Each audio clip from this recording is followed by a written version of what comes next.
Welcome to episode 693 of the Entertainment 2.0 podcast, brought to you by thedigitalmediazone.com. I'm Josh Pollard. And I'm Richard Gunther, and this is the show that puts you in control of your favorite movies, music, shows, and games. Good to be back, Josh. We're trying to keep a schedule here. I'm glad about that. Which I guess is like a bi-weekly schedule now. I don't know. It's more frequent than monthly, right? That's good. That's true. This is progress. You know what else is progress? That we got some listener feedback this week. So these both came to us via email. Entertainment20 at thedigitalmediazone.com is the email address. All the rest of our contact information will be at the end of the show, or just head on over to the show notes at thedigitalmediazone.com. And first up, a message from David from Delaware. He says, and by the way, this is a little bit of a spoiler for what we're going to talk about later in the show. He says, hello and good day. I don't understand the current Xbox strategy. David, neither does Microsoft. He says, on the one hand, you have Halo coming to PlayStation 5, further obliterating exclusives, which is a positive development. On the other hand, you have a very ambitious Xbox device on the horizon that Microsoft is allocating time and resources to. I personally don't get this. I would think Microsoft would want to get out of the money-losing hardware business and focus on bolstering the Xbox in the cloud. As this improves and becomes ubiquitous on televisions, etc., you don't even need the dedicated hardware. This service, and especially GeForce Now, are paving the way to gaming in the future. Thanks for reading this. What do you think, Richard? Just kidding. I know you don't even know most of the details here. I have thoughts, but you should go first. Well, the only part that I'm going to address now is the very end of this. So David brings up, like, why keep making consoles when this, Xbox cloud gaming is good and appears to be the future? One, I don't know that it is necessarily the future. I don't think gaming hardware is going anywhere anytime soon. And like the cloud gaming stuff just really doesn't seem to be taking off all that well yet. I think that's one of the reasons why Microsoft decided to throw cloud streaming into every tier of Game Pass, just to get more people using the friggin' service. And so I think it does still make sense for them to continue to make hardware if they're going to have hardware at all, which, they are. They've said there will be a next generation of Xbox hardware. So that's the only part that I really wanted to touch on, because everything else we're going to touch on in the gaming segment. Yeah, I kind of feel the same way. I don't think that hardware is going away. I also think that the continued interest in mobile hardware devices in particular is interesting and will probably continue to grow. But keep in mind, we all have a fair amount of privilege to live in homes where we get more or less ubiquitous coverage that's good enough to support game streaming. And connectivity ain't everywhere yet. No. So I still think that hardware serves a purpose the same way that I feel like physical media still serves a purpose, less so. But, you have your game device, you have your games loaded on it, you take it with you, and you don't have to worry about what is your connection going to be like to be able to play your game. Right. Especially for fast-paced games like playing Call of Duty and stuff like that. Can you play Call of Duty on a streaming service? Yes, you can. Is it going to be an experience that's going to see you at the top of the leaderboard? Probably not. But there's plenty of games that would work totally fine in a cloud streaming environment. But I just don't think we're there yet. I love it. I love having that capability, but it's still not a capability I use all that often. Even when I'm away from home, I don't use it that often because can't use it on an airplane. At least, right? Like, I mean, I was traveling last week and, well, Wi-Fi for me on Delta flights has never been great. I couldn't get it to work. So I was going to try just to see, like, could I connect to my home Xbox from a plane flying 600 miles an hour at 35,000 feet above the earth? Well, I couldn't even get on Wi-Fi, so I couldn't really test that, which kind of proves the point. Shocker, right? Yeah. All right. Well, our next message is from longtime listener Paul, and he has a couple things he's commenting on from past episodes. He says, first of all, have either of you tried out Abbott Elementary? It gives me the same vibes as The Office and Superstore. I started last week and I'm hooked.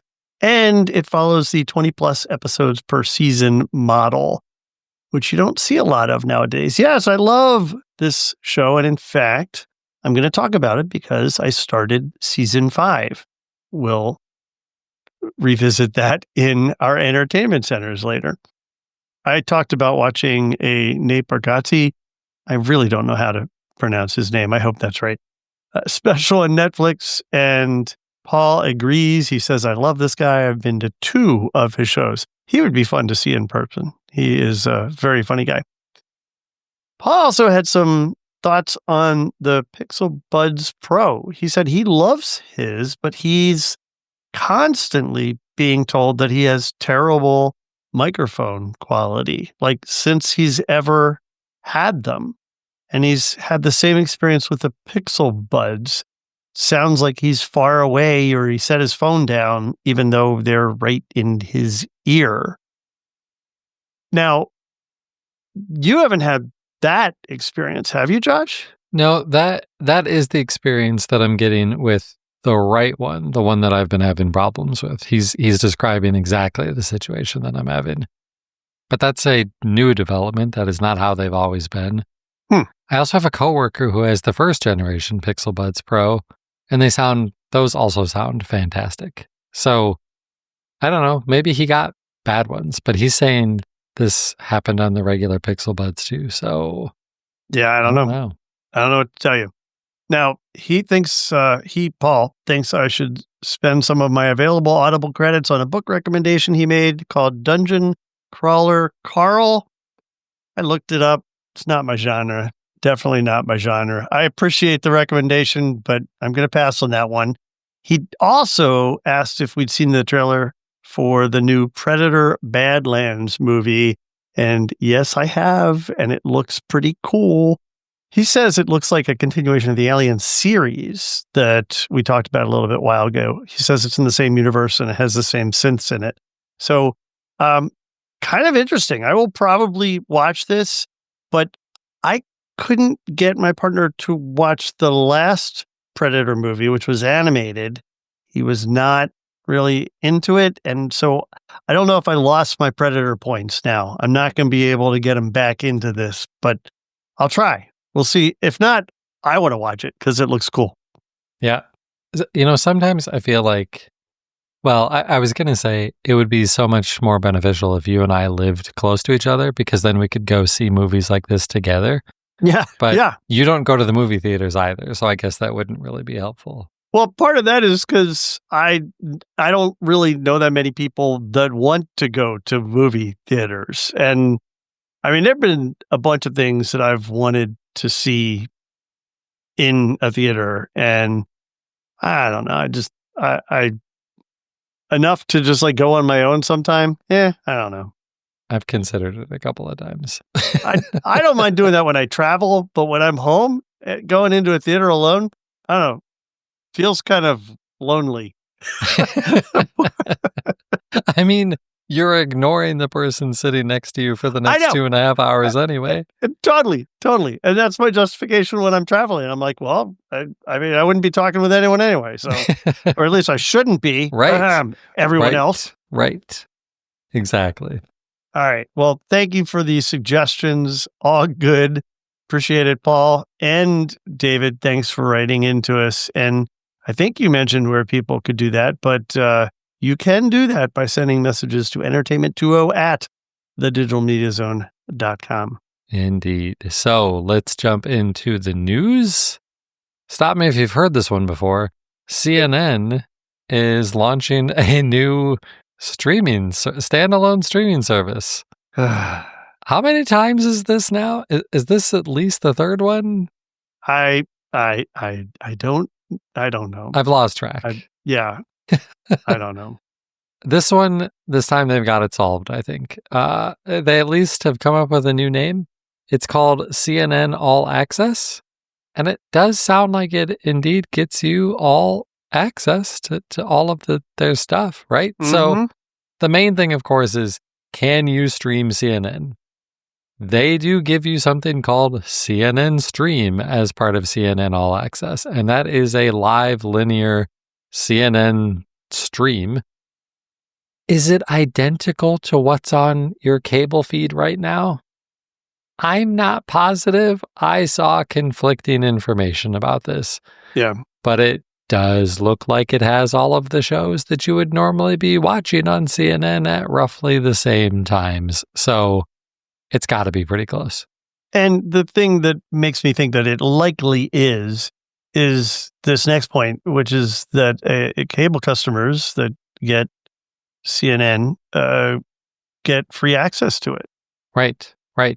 And specifically get access to CNN Stream. But some of these other things, they don't actually get access to. So it does seem like if it's not exactly one-to-one with what's on live TV right now, it's probably close enough. So that's the main thing. But there are a couple of other things that are coming along for the ride with CNN All Access. The other main thing that's part of the paid part of this is CNN International.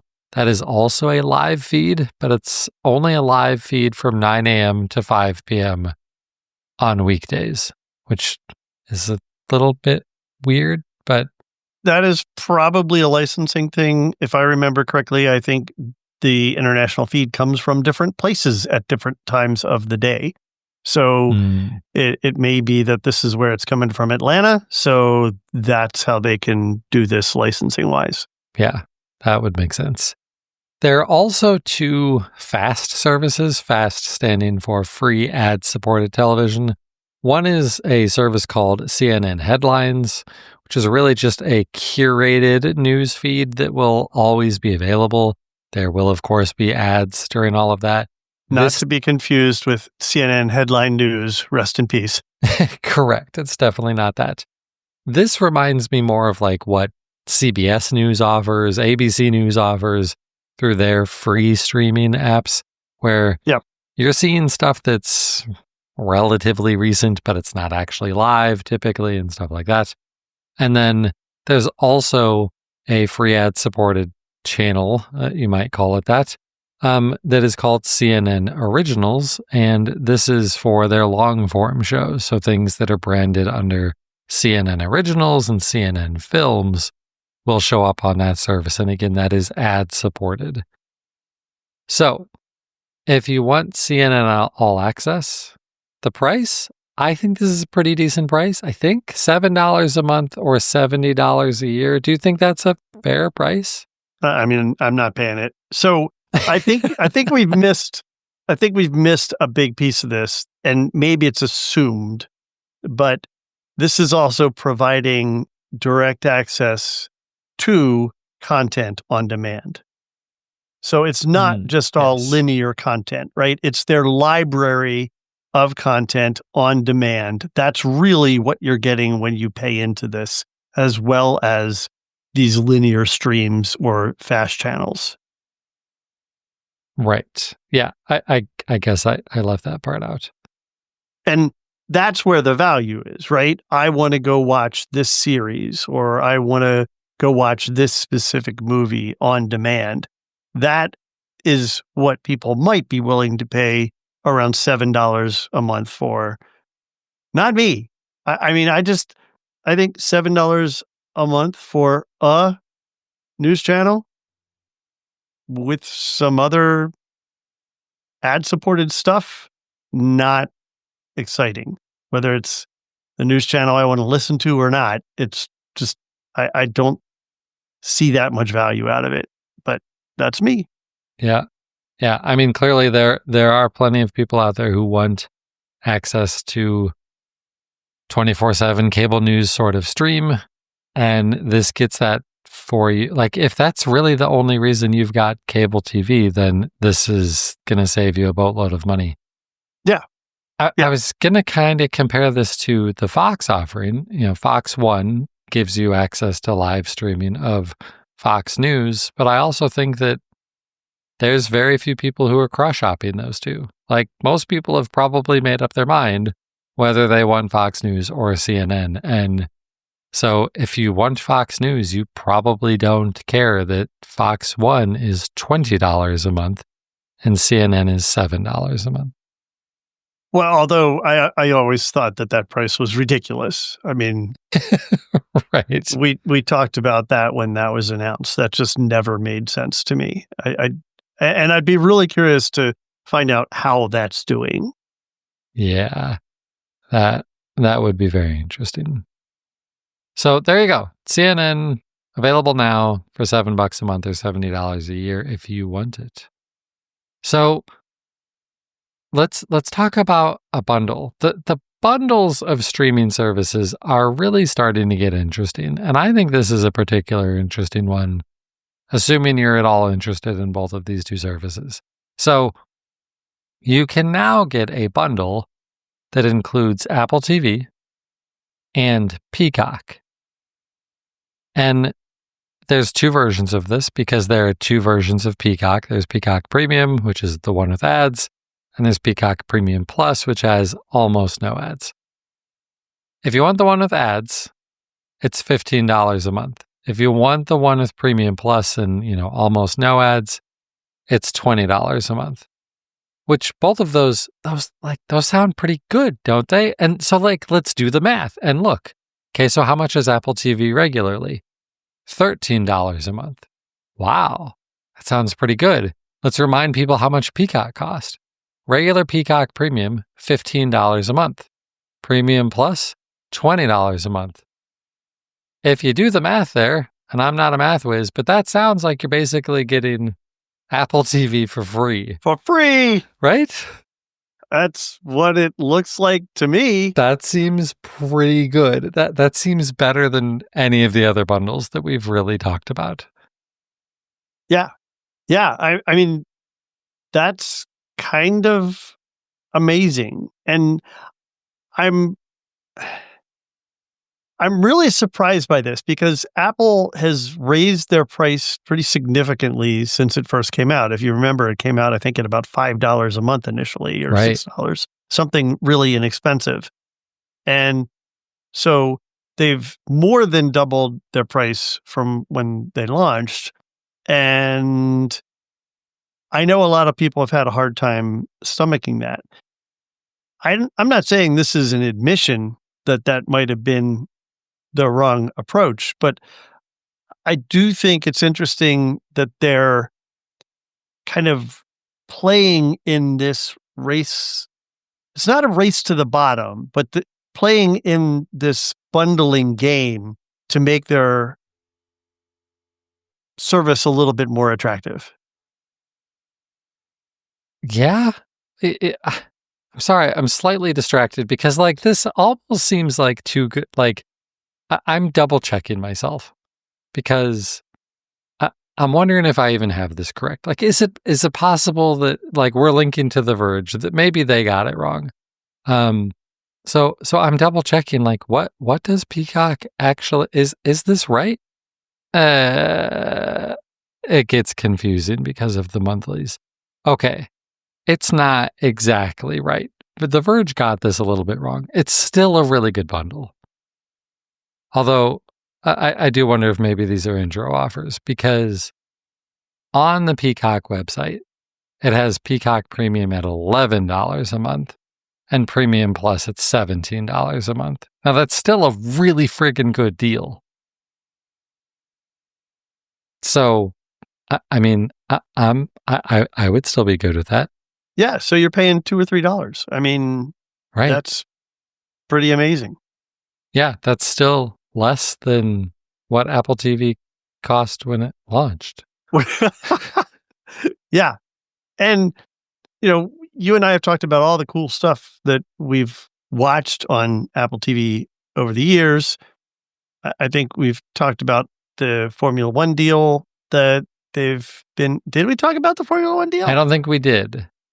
So Apple TV got access to Formula One for the next 5 years, starting next year. Apple TV will be the place to watch Formula One in the United States. Winning that deal over from ESPN. Coincidence? Well, that felt like the reason why Apple TV cost more. Oh, yeah. But in this case, you're getting a deal on things, so that seems a little bit weird. But yeah, there's tons of great shows on Apple TV that we're always talking about. Silo, Ted Lasso, Slow Horses, like Foundation. There's so many good shows on Apple TV. And I think a lot of people rightly are like, right, but what's Peacock got? Why do I want to subscribe to Peacock again, guys? There are some shows, like there are a lot of reality shows. Again, Peacock is the NBC Universal streaming service. So you've got reality shows, you've got sitcoms that are showing up on NBC.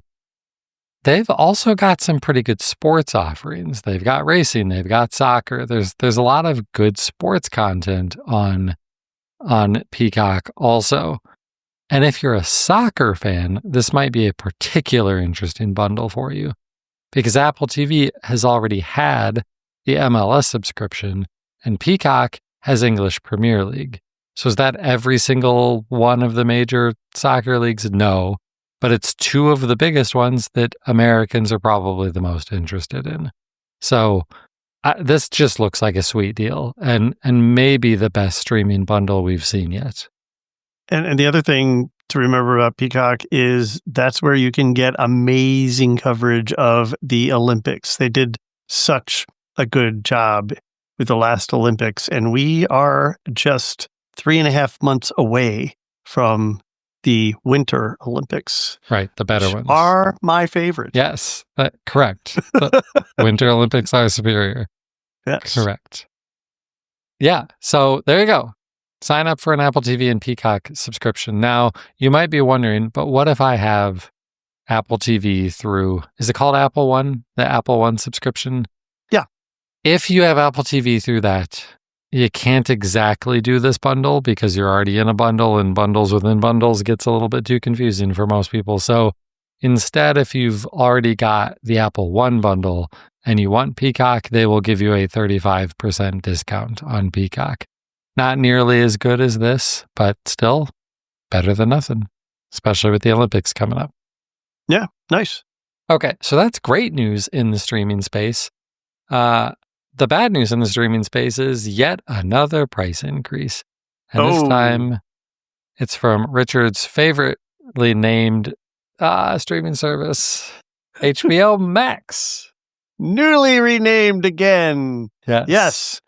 And if I remember correctly, the language in the email message had the words effective immediately. Sure did. Yeah. Yeah. So it's not a huge increase, relatively speaking, but it is yet another increase. So the ad-supported tier goes from $10 to $11 a month.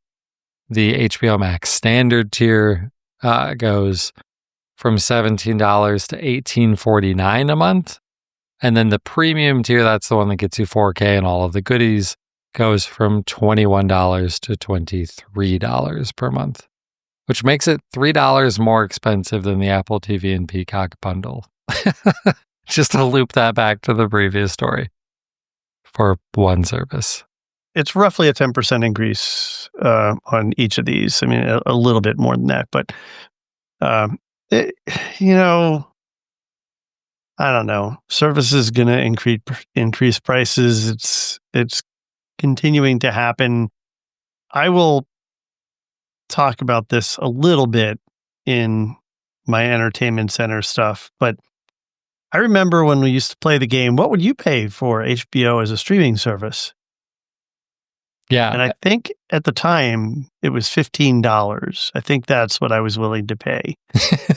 And now to do it without ads, they would want 23. Well, I should say 1850, and then to do it in high resolution and multiple streams and Dolby Atmos, $23 a month.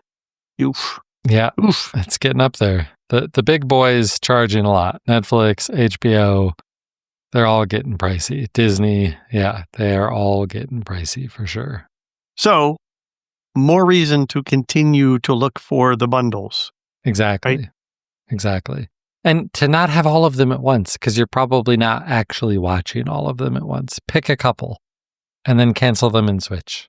We're both going to continue to say this, and we're both going to probably not be the best examples of actually doing this. I mean, I do need to let that Paramount Plus subscription. I need to cancel that. you're better at it than me, but yeah. Yeah. All right. Well, we have some audio news very quick. It's a simple one. Spotify has added a new feature that I think is great. And this is something that I could have used back in the days when I dropped Spotify. Anyone remember why I dropped Spotify? I dropped Spotify because of a couple of songs that I listened to that managed to make Spotify believe that I wanted to open up this whole genre of music and have it as a part of my taste profile. And I didn't. And the only way to circumvent that was to basically start over. So instead of starting over, I quit and I moved to a different service. Well, a while ago, they introduced the ability to exclude certain artists from your profile. So I don't want to hear stuff from whatever artist whose music you don't like or maybe has offended you for whatever reasons and you're boycotting or something. Who knows? And that was a nice feature. That might have helped me, but that's pretty broad. That means that anything that this artist does, you don't want to hear. Well, maybe it's not that general.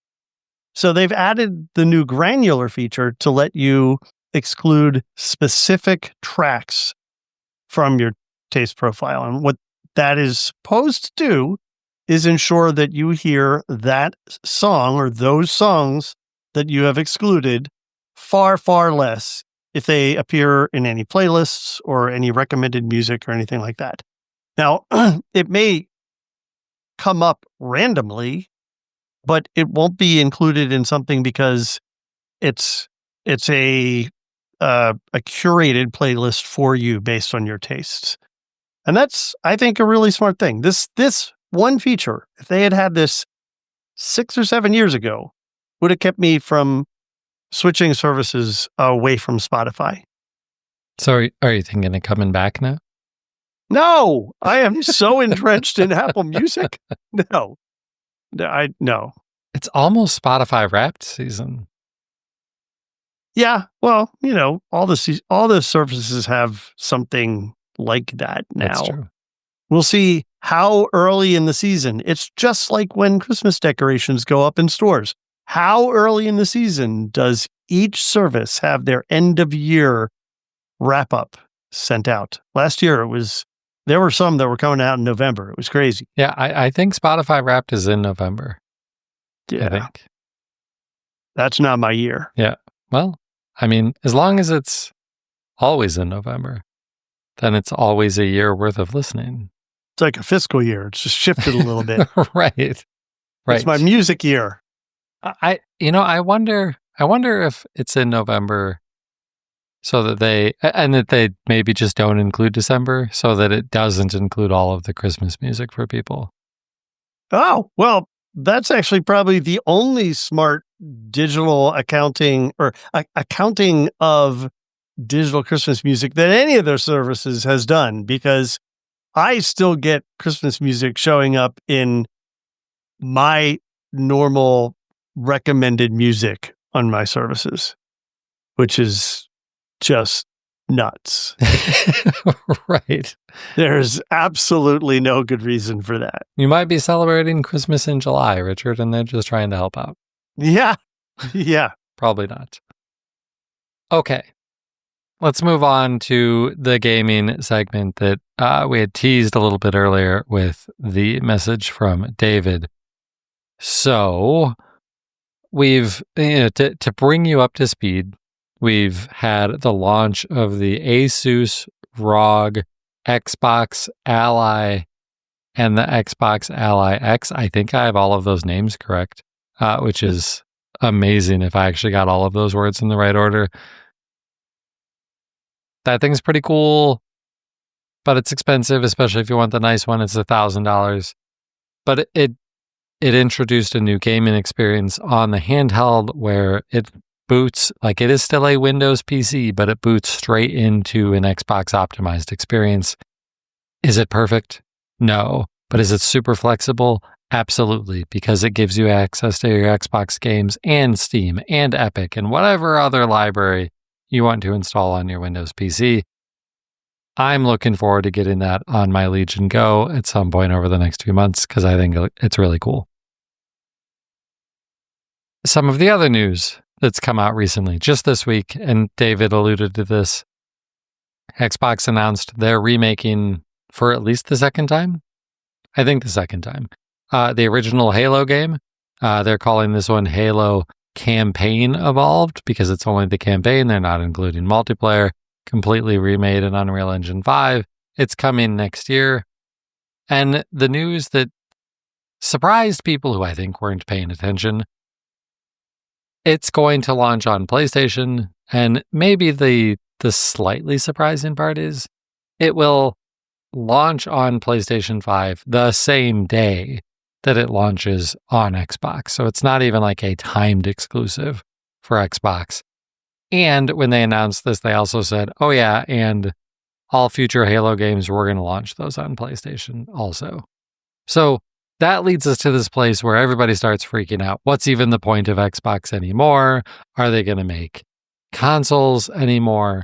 And so that leads the bigwigs over at Microsoft and Xbox to go on tour, start giving more interviews about all of this. Sarah Bond shows up on an interview and says, essentially, listen, dum-dums, I've been saying for over a year that there is more Xbox hardware coming. She reiterated there is more Xbox hardware coming. She said some things that made people a little bit nervous about how much it's going to cost when she said that the next console would be very premium. Very premium sounds very expensive to me. Yikes. And then Phil Spencer, he also gave an interview. And in that, he said, when asked about the future of Xbox hardware, he said, with the ROG Xbox Ally series launching as a handheld device, and as we see continued evolution in experiences through the cloud and PC, what I'd really like people to pay attention to is this. This product hints at how the Xbox software platform will evolve going forward and how it will connect all kinds of devices together at a single point. Now, the optimist out there, and I'm one of them, read that and go, oh, they're finally going to do it. The next Xbox console hardware will actually just be a PC with an Xbox curated experience on top of it, similar to what we got on this ROG Xbox Ally device. And so you'll still get the awesome Xbox experience. If you're just looking for an Xbox experience, cool, but you would have the flexibility to also install PC games. If I can do that with my next console, I'm buying it for sure. That sounds amazing. That's what I've wanted for years. They're going to need to do a lot of work to make that experience good for people because from all of the reviews that I've read and watched since the ROG Xbox Ally launched a couple of weeks ago, most of the reviews say, yes, this new experience is good. If you just want to play games, it works pretty well. But if you do need to get into Windows and stuff, this is not the sort of experience that you're if you're just a hardcore console gamer, that you're necessarily going to be super comfortable with, because it's still a PC. There's still drivers. There's still all of that stuff. There's still tweaking gaming settings if you want to run it at different resolutions and graphics quality. It's just a more complicated, complex, but customizable experience that we've always gotten from Windows gaming PCs. So I don't know what they're going to do to continue to make that experience more simplified, but I love the idea that this might be where they're going. But let's take one big giant step back. I can very easily read what Phil Spencer said and interpret it very differently. These words are very carefully planned. These guys don't just go out on these interviews and just shoot from the hip on what they're saying. And you can certainly interpret this a couple of different ways. You could say, yeah, he's talking about other, maybe he's talking about an Xbox branded mobile device that is purely from Xbox. That could be it. Maybe he's talking about this. Maybe he's still talking about separate devices, a regular gaming console, a mobile device, and the cloud experience that's everywhere. You can interpret this however you want, and I don't think we're going to know how to actually interpret it, what Xbox actually means by all of this. My guess is for at least another year, because I think this stuff is still a couple years out. Yeah. So, exciting stuff. I think I'm not someone who's necessarily super upset that more and more exclusives like Halo and stuff are going to other platforms. But I will say, if that next generation of Xbox doesn't live up to some of these hopes, I'm certainly going to have to think long and hard about whether I buy an Xbox, because if all of the games are on PlayStation, is there much of a reason to buy an Xbox at that point? Maybe not. So that's why the hardware has to be really, really cool. Right. But they've not been, and I was going to say they haven't been doing a great job of that, but that's not entirely true. The Xbox Series X is a objectively more powerful device than the PlayStation 5. It still didn't outsell the PlayStation. The PlayStation eats its lunch in terms of console sales.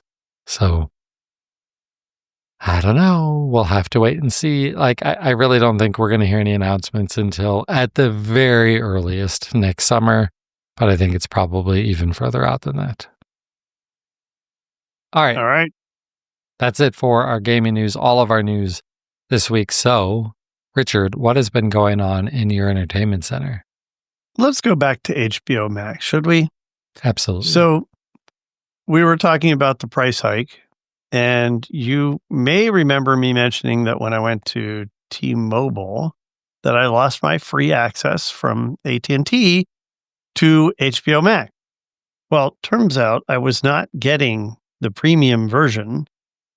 I was getting a lower version for the last year or so. But I want the premium version because now I have a big, huge TV in the rec room, and I want that 4K experience, and I want the Dolby Atmos. More on that in a second. And I'm going to have to pay for that. And that was going to cost me $21 a month because I made this decision a couple weeks ago. And then I found out that the Amex card I have has a $25 rebate on an annual rate. And that would take the monthly price down to $16 a month. Remember when we talked about $15 a month being kind of like the sweet spot for HBO? Well, $16 a month, just a little bit more than $16 a month is kind of easy to swallow. I can handle that. Actually, I think it was a little bit less than $16 a month. So I bid on that and I purchased an annual subscription. And I'm really glad I did, because not 2 weeks later, they raised the price. And had I gone with a monthly rate, I'd be dealing with the higher price. So I locked in a lower rate unbeknownst to me, and I got just a good discount on the overall price. I think it ended up being $185, because I think it's about $110 for a year, or it was $110 for a year, and now $210. Phew, sorry about that. And so it ended up being $185 for the year. Now, I made one fatal mistake here, and that's that I upgraded an old account. It's not the account that I log into through AT&T. Oh, no. Because I had an HBO account before I had my free AT&T service that gave me the HBO access. Yeah, from like the first time it was called HBO Max. Right. Well, and before that, actually, right? Like when it was HBO Go. You're going to love this. So I use email addresses that are the name of the company on my domain so that I can track, has my email address been shared or stolen or whatever. And that way I can also easily just turn off all mail coming from that at some point if I ever needed to. Well, my email address was HBO Now at richardgunther.com. So that's how long ago it was. It was when it was called HBO Now. And I don't even remember how many generations ago that was. But that's the one that I renewed. Not the one I've been watching with all my history. And the different profiles for Edward and for me. And so I called and said, hey, can you help me? Can you help someone out here? And they said no. They tried for hours. They tried.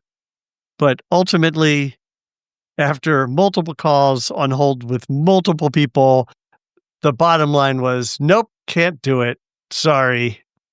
They could not merge my accounts or transfer the subscription that I had done or any of that stuff. They couldn't make it happen. Wow. Yeah.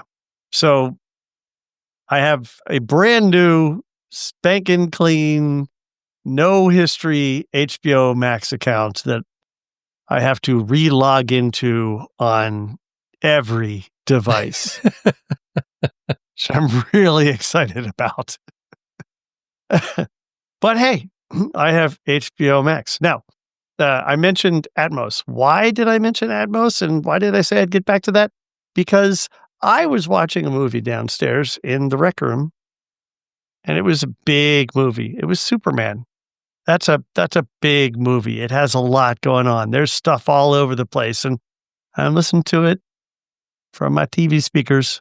And yeah, they're branded as Bang & Olufsen speakers on the TV, but they are TV speakers. Mm-hmm. And I came to the conclusion that I can't tolerate this anymore.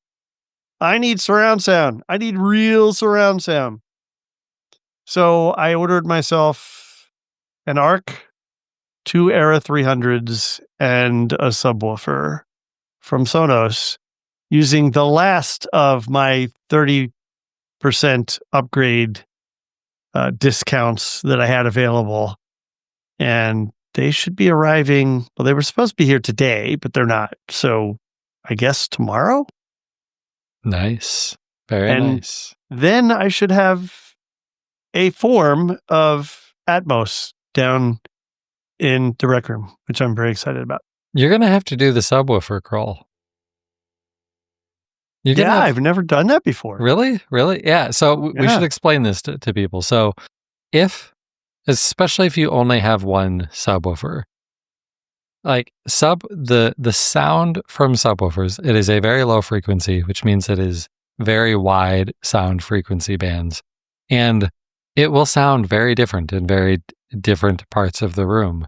And so the best way, the easiest way to find where should you put your subwoofer, especially if you're in a weirdly shaped room or something like that. And the room you're putting this in is weird and huge. So you take the subwoofer, and do you carry it all over your room? No, that would be insane. Instead, you put the subwoofer right on the seat where you're going to be sitting. And then you move yourself around the room on the floor, wherever you're likely to put the subwoofer, and listen to see how the subwoofer sounds there. Because if it sounds good when you're sitting there on the floor in that location and you swap yourself for the subwoofer, now it's going to sound good in the seat where you plan to sit. Yeah, I still don't understand the physics of that, but supposedly it works. I've done it. I've done it myself. It does work. Crazy. All right. So what have I been watching? I mentioned that the new season of The Amazing Race is on. I've been watching that, and it's been good. I've been enjoying it. The morning show started back up, and I had lost touch with that, so I'm back on track, and I'm caught up on season 4 of The Morning Show. We finished the show The Last Right. That is the story of a mother and daughter who bought a Frank Lloyd Wright built home that came with the last plans that he ever created for a home that he never built, and they built it. And the last episode, shocker, is it's done. And it is really, really, really cool. If you're a Frank Lloyd Wright fan, you got to check this out. It's on HBO Max. So look that up. I highly recommend it. We started a series on Stars called Mary and George. And y'all may be thinking, Stars? I don't think you've ever mentioned having Stars before. You're right. I don't. But one of the things with Apple TV and some of these other curated environments is it recommends stuff that it thinks you might like, whether you have the service or not. And you know what? Sometimes those promotions work. And this one did, in fact. So I went searching for the best and cheapest way to get Stars for a short period of time so that I could watch the rest of the show. And the show is called Mary and George. It is on Stars. And it is now available to me for $4 a month as a limited introductory pricing add-on to Prime Video. So that'll give me other stuff that's on Stars. Have you already canceled it? No. Why not? Because I don't know that I'm going to be able to watch it all in a month. So it's good for 3 or 4 months. I think it's 3 months. I did set a calendar reminder. Okay. So that's the second best option. Yeah. That's what I do. I set the reminder that, okay, cancel by this day. So I don't end up keeping this add-on on. Hey, if there's anything else good on Stars, let me know, because I have no idea. Seems unlikely, but maybe our guest will. I don't know. Our listeners will know. Right. So I also started watching the new season of The Voice. We both did, meaning Edward and I both did. And I always enjoy that show. I say always because I watched the last season for the first time. We liked it. We'll probably keep watching it. I also started a series that is on YouTube that one of you in the audience recommended a while ago. And I looked into it and never followed through, called H+. I would call this something like a webisode series where each episode is approximately 5 or 6 minutes long. And there are 60 some of them. And it tells a story of a altered human reality through technology. And it's kind of interesting. This series is 13 years old. Whoa. And it looks like it could have come out now. It's really well done, highly professional. I am about 15 episodes into it and enjoying it. So might be something to look into if that sounds intriguing to you. I also started season 5 of Abbott Elementary because it is back and I love that show. And for me, it's even more special because it's constantly making references to the Philadelphia area. And I grew up outside of Philadelphia and know a lot of the landmarks and the museums and places like that they occasionally reference or go to on location there. So I thoroughly enjoy the show. Watched a few more episodes of Beach Cottage Chronicles. That's one of those short episode things where there's like 8 or 10-minute long episodes talking about a different property in a certain genre. This one, beach cottages. They have one for cabins. They have one for little inns. Another series from HBO Max. Got back to Severance. I had lost track of Severance completely. So now I'm back continuing to watch new episodes. Watch the episodes that are still new to me of season 2 of Severance. Got back to watching Bob Newhart. I mentioned that last time, up to season 4. And I mentioned that I watched Superman already. I also watched a new-ish episode that HBO came out with of a series that they did a couple years ago called The Case Against Adnan Syed.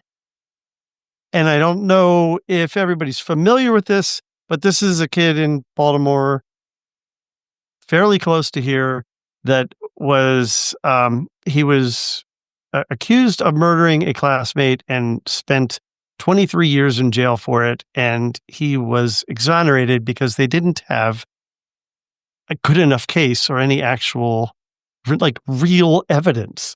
Like the number of mistakes that were made in this case were just absolutely amazing.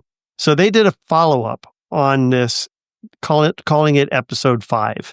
And it just kind of introduced you to how he ended up getting out, how things are going now, what's going on with his family, and all of those who helped him get past this, the time that he had to put in for this. So that's very interesting to me. You may remember this case because it was the subject of the podcast Serial.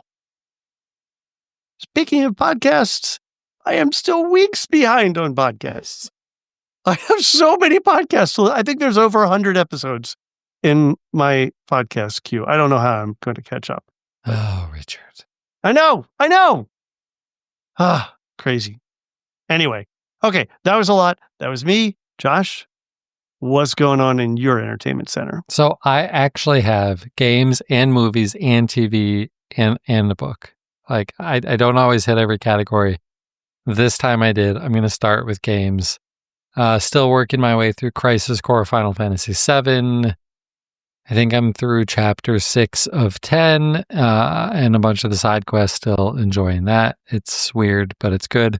Also, there's a new game that is making a pretty big splash in the gaming community. I haven't heard anyone actually say how you're supposed to pronounce this. I'm just calling it Ball Pit, but it is spelled Ball X Pit. It could be Ball Cross Pit. It could be Ball X Pit. It could be Ball multiplied times Pit. Like none of these.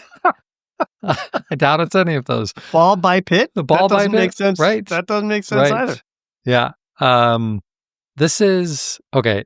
None of this will make any sense to you, Richard. But for the gamers out there, if you know about Vampire Survivors, it's kind of like Vampire Survivors in that, it's got a lot of auto shooting going on, but it's in a vertical oriented space. There are people who are comparing this to Blackout. It is not like Blackout. They're wrong. If you don't like those sorts of games, they're wrong. Don't listen to the people who are saying that because you have far more control over where the balls go in this game.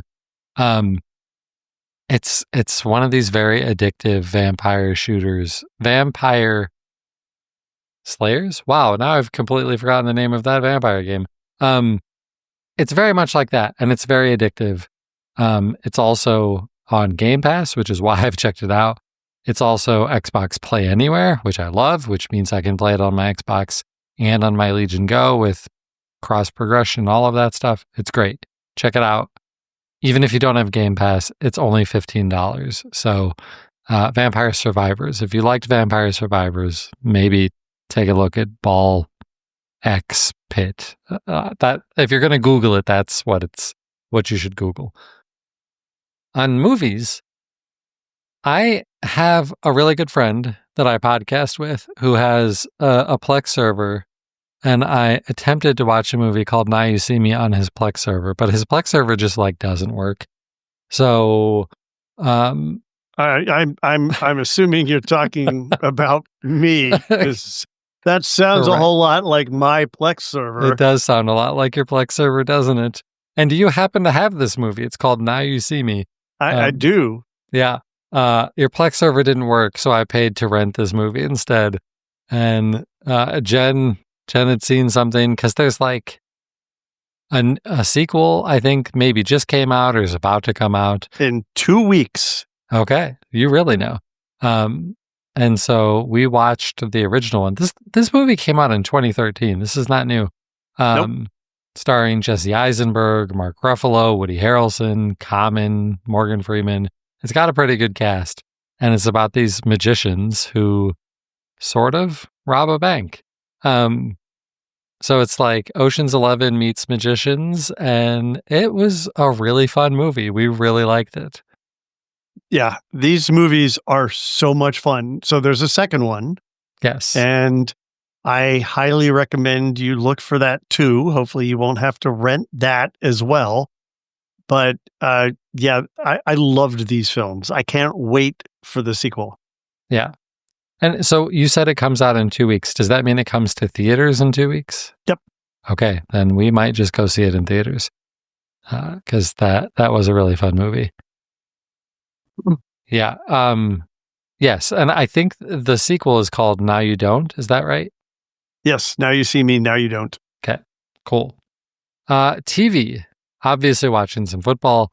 Also watching a little bit of the World Series. I'm not a baseball guy, but I can turn on the World Series, especially when you've got some amazingly freakishly talented athletes playing.